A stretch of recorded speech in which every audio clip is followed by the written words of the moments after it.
Welcome to Sweet Life Beat Life. We hope this video helps. In this video, I will explain how to notarize a birth certificate. You generally cannot notarize a birth certificate directly, as it is a vital government record. Instead, notaries typically notarize a separate document, like an affidavit. This affidavit would be a sworn statement from the document holder affirming the copy's accuracy. We will explore these specific methods to ensure your document is properly prepared. The primary reason you cannot directly notarize a birth certificate is because it is a vital record.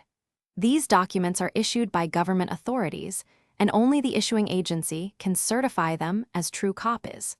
A notary's role is to verify signatures, not to authenticate government-issued documents. This system protects against potential fraud and ensures the integrity of official records. Understanding this distinction is crucial for proceeding correctly. One common method involves preparing a separate affidavit of copy.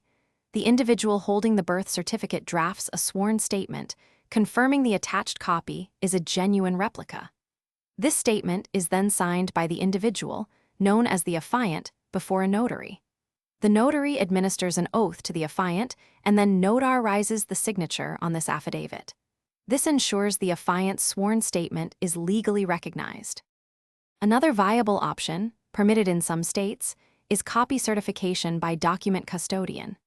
Here, the person who possesses the original birth certificate creates a written statement, attesting to the copy's complete and accurate reproduction. The notary's role is then to notarize the custodian's signature on this self-prepared certification. It is crucial to confirm with your state's notary laws, as not all jurisdictions authorize this specific procedure. Thanks for watching. Consider subscribing if we helped you.